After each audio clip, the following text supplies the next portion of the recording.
stop making broad swath conclusions or categorizations about the moment we are in right now. The people who are looking at specifically at the industry that their business is operating in, noting all the nuance within it, those are the people who are going to find the opportunities in this moment.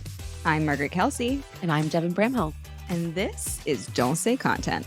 And shout out to our producers at Share Your Genius. They're great at creating shows with strategic outcomes in mind. They've been with us since the podcast was just an idea, and they helped us bring it to life from strategy all the way to execution. And we absolutely love partnering with them.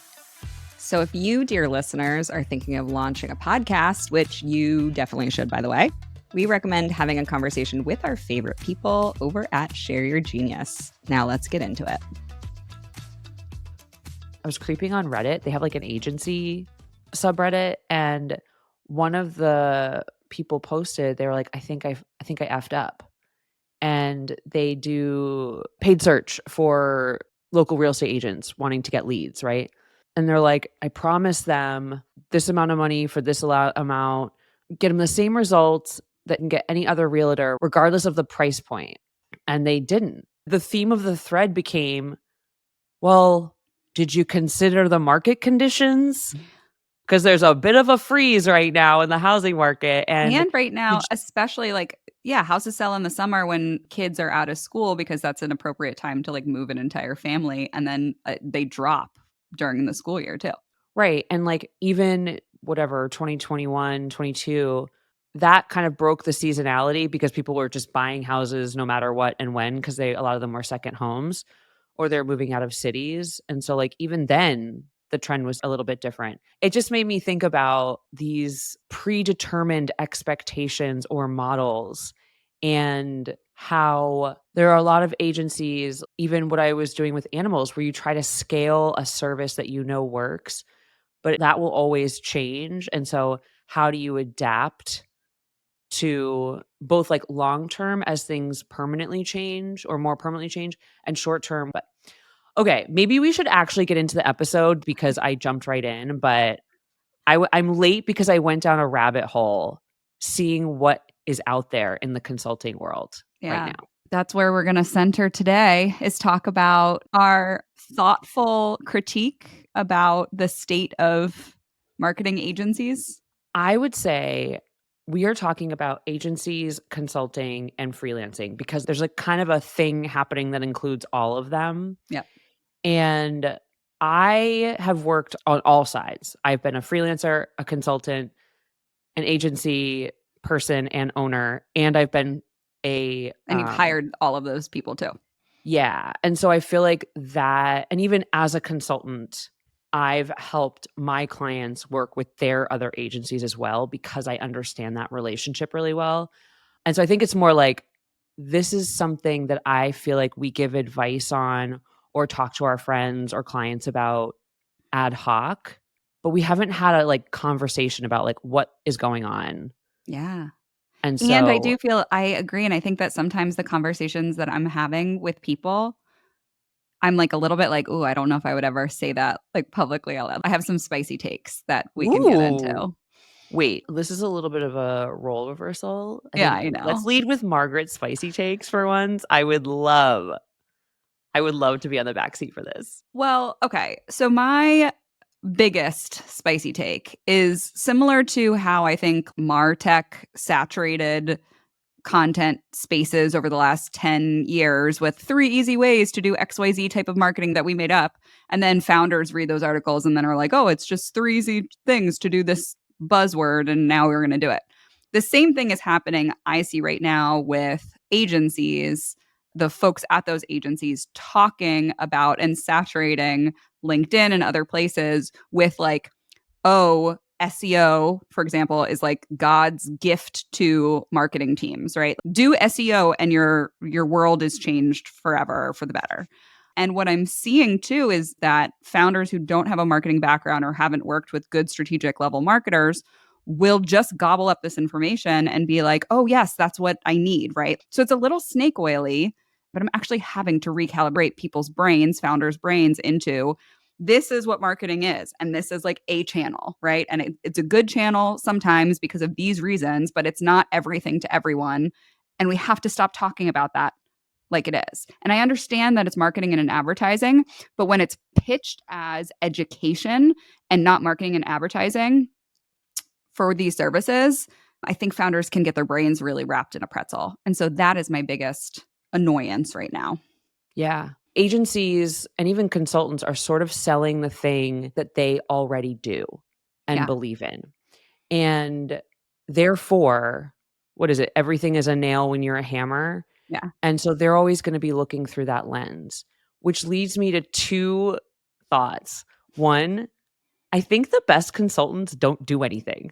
Yes. They yeah. They come in and they evaluate objectively because they're not tied to a specific model. They have principles, right? So my consistent advice right now is doing less in the marketing department and going off book, like shut off. I've told some executives to fire their marketers for various reasons and then bringing in whatever the pinch hitter is they need, whether it's a consultant, freelancer, agency for that flexibility. I think I'm able to be objective because my interest lies solely with my client and not with a process or template that I've created, which interestingly was the primary piece of advice I got when I started consulting. Everyone Was to said, not "Okay, lock yourself into a specific repeatable no, to do process? that." They're Oh, like, yeah. "You need a template, Yeah. you need a playbook, something that can be automated, that it can be high margin and this and that." And I understand that from a business perspective, but that is not what's most helpful. Yeah. Like, when I came into Cisco, they had a very unique experience even for industry standard for companies of that size and type, et cetera. It's like, I was the one who actually they had an agency they thought was garbage. I came in, I was like, "This agency is outstanding. You just need help working with them." So, it's funny, you saw me struggle with putting together a website, and it was like, I'm not selling you a way. I'm selling you the way that's best for you specifically right now. Exactly. It's not you have a specific way, it's you're gonna be a thought partner to challenge them and to work with them and to advise them on how to set up their specific bespoke way. And Yeah. I totally agree with you. I think that business model is at odds with what is actually helpful, especially right now, as we've always talked about. Like everything is changing underneath us. Channels are changing, behaviors are changing, consumption patterns are changing, macro environmental things are changing, people's purchasing power is changing, how they get purchase approved is changing. Like everything is changing in the buying process underneath us right now. And I think anyone that's selling a templated process, I don't want to say something so dramatic, but I think if you are buying something from someone that's selling you a templatized process in the marketing field, I would be a little concerned. I would do a It's little high deeper risk. digging. Yeah. I feel like this is a drumbeat that I've developed over the conversations I've been having just over the past 2 weeks. Even friend to friend, I'm talking people off the ledge. I'm like, "Stop making broad swath conclusions or categorizations about the moment we are in right now." Yeah. Some are like, "ChatGPT is gonna take over, most content roles." And this is not even coming from marketers. It's coming from, agencies or like everybody's getting fired. There's no money in B2B SaaS right now. I'm like, in times of chaos, making broad conclusions is bad. It's ineffective. Whereas the people who are looking at specifically at the industry that their business is operating in, noting all the nuance within it, those are the people who are going to find the opportunities in this moment. It's like, Yeah. stop trying to name it. Start looking at look down in the details for once. I never advise this. I'm always like, you need to have a I'm like, right now, get in there. Yeah. And I think to your point, we don't have enough data points to understand what is happening or how long things will be working or not working for. And I love that advice. It's like in times of chaos, first of all, be a little still, right? I think there is some stillness required. It's like stillness and then striking. I'm like, the image that's coming to my mind right now is like a cobra. I have been wearing tiger sweaters recently. Yeah, Yeah. but you're spot on. In times of chaos when you need to be curious, Yeah. more curious, and more brave. It takes a lot of bravery to lead a company, Yeah. and on a good day. And this is the time when your bravery and your curiosity combined are your unique opportunity, because that mindset going into the situation will help you evaluate it more objectively and be open to trying new things. And experimenting doesn't have to be a huge, big investment. It's almost time to get scrappy again Yeah, and across I think companies. going back to this agency, solopreneur, freelancer kind of thing that's happening. I was thinking about this the other day and I'm like, that is something that I am predicting will only get to be a bigger industry, and especially in B2B SaaS, because I think that it used to be 10 years ago you would not outsource any part of your marketing externally to the organization. We had this idea that like people that worked in marketing needed to have so much context and be so locked into the organization and the whole thing. And I think what we're seeing now is more of an appetite for the ability to manage programs with freelancers. And even when I went into AppQs and Ty brought animals in, I was like, woof, I don't know if I want an external content agency writing our content. And then I was able to see the light. It was like that mindset to me had to shift. And that was what, 5 or 6 years ago at this point. And now I think that there's both more talent on the market that is willing to do solopreneur freelance stuff, maybe even create a big agency themselves or a small agency themselves. And I'm seeing the appetite for more and more companies to scale their teams that way or to experiment with new programs through that. So that is the one thing consistently that in this chaotic time frame I'm going to predict is that we're only going to see the industry be able to handle more and more solopreneur freelancers agencies. And I think the world's going to get a little noisier as all those people start to take to different channels to saturate them with their point of view. No, I think you're right. I mean, certainly, I have not recommended a full-time hire to anyone recently. Yeah. And these are for non-producer roles as well, like even high level. You need to probably for the next like at least 6 months, if not longer, you need that flexibility Yeah. is basically it. And I think there needs to be some education around how to work with freelance folks, which I think we could talk for a long time about.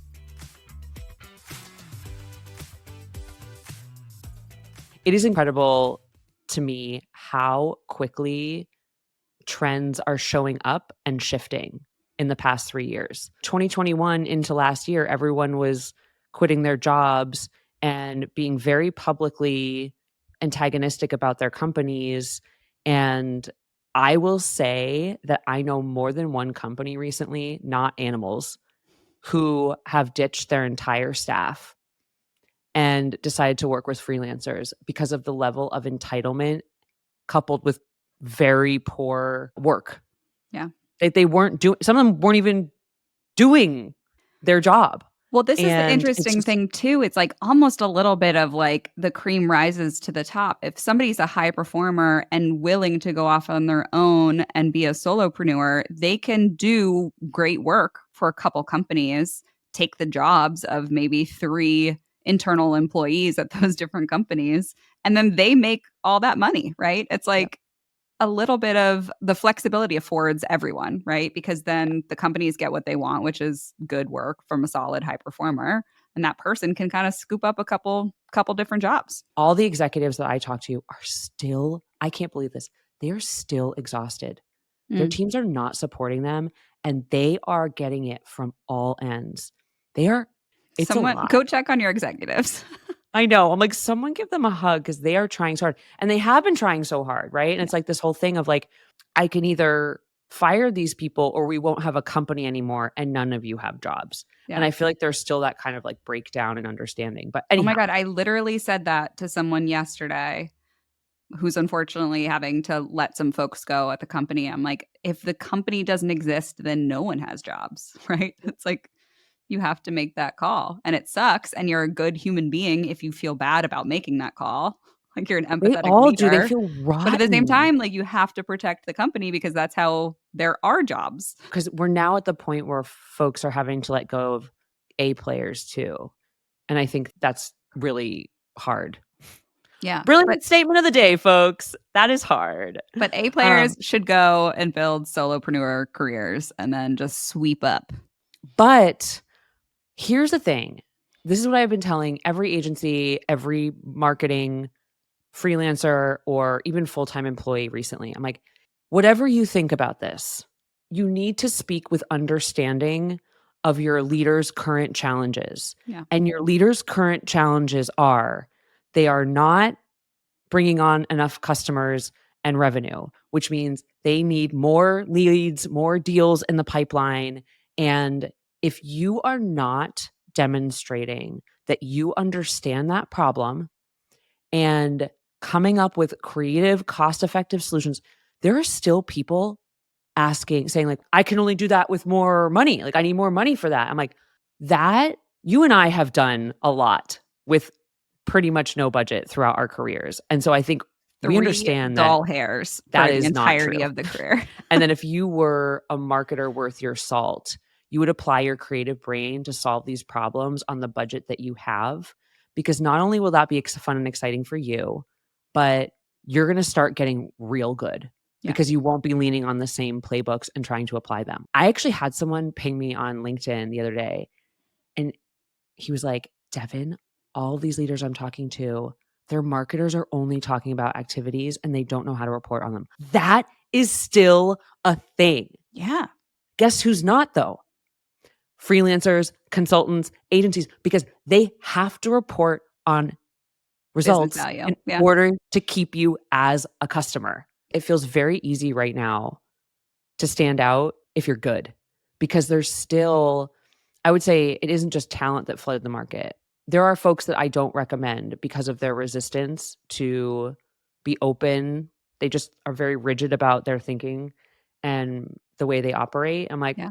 no one needs that right now. Nobody needs that right now. I totally agree. I think the interesting thing that you circled around, and I don't know if you would actually give this advice, but would you tell in-house employees to act more like solopreneurs, like deliver those, I don't know, weekly or monthly updates on your business value? You know? That's a great idea. I think I'm saying the same thing as that. Yeah.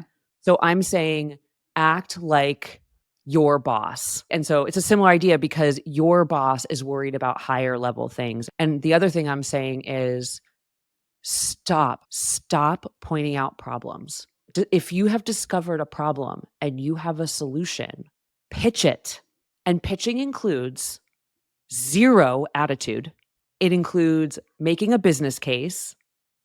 So yes, it involves looking at whatever data you have, and even if it's not perfect, coming up with a hypothesis, showing the data that you use to get there, whether it's right or wrong, and saying, hey, these things that we've been doing have produced zero, or I don't see the salaries and budget we have here, but we have this number of people. There's no way this covers these people doing these activities. I found this other thing over here. I think this could have really big impact. I'm pitching you on X for Y timeline. And what I want to show you is an increase of X%. I can't promise you that, but I've looked into it. Here's the reasons why I think it could work. Can I do this? I think the other part of this, though, Devin, that we need to just at least call out and name is there are some people who are very talented, and because of the chaotic thrashing over the last couple years, they are now burnt out in their role. And I think this is the hard thing that I talk about to managers is if you don't think you can bring that person back from burnout, you have to let them go. You have to fire them and let them go find joy and excitement at another company if you don't think that you can bring them back. And it might be the company's bad, right? It might be like the company did a lot of things and didn't do it well and thrashed that really creative, wonderful person to a place where they can't give a shit anymore. Yeah. And like that sucks. But the only inevitable outcome is either you wait for that person to leave on their own, but it might take them a while, right? Or they might just rest and best, as they say.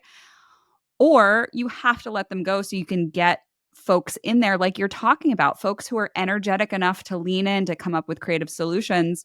And there are enough people out there right now that do feel that way or could feel that way about a new company. I'm so glad you said that because I was talking to someone last night about this, and they have an employee who's very talented. I was like, "Fire them now. Fire them immediately. Yeah. I can give you 10 names. I will only speak to marketers because that is the majority of people I have been surrounded by and am communicated to about, but they've been burnt out for years. Yeah. But for the people who are just consistently crying burnout for years and have no proposal for what would be better, that's realistic. They either have no proposal or it's unrealistic. I'm like, no, you now have a choice because good people came back into the market. It's so interesting. I feel like you have such a different perspective by managing folks that worked in an agency. The only time I ever was in an agency, I was an employee of a PR agency for a hot second. I can extrapolate out what that is, but I feel like you come with this very unique perspective of having managed people that worked at an agency, and I feel like that has to be one of the harder jobs, and is one reason why I specifically right now have no interest in scaling my business at all in any sort of that way, right? I don't want to have employees. I don't want to think about, like, I don't know. I just don't want any sort of that structure because I don't know. It's a challenging business model, to be honest.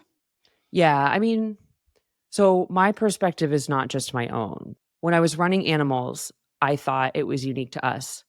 And then I left, and every single other agency, no matter how darling they are, is having the exact same problem with their workforce.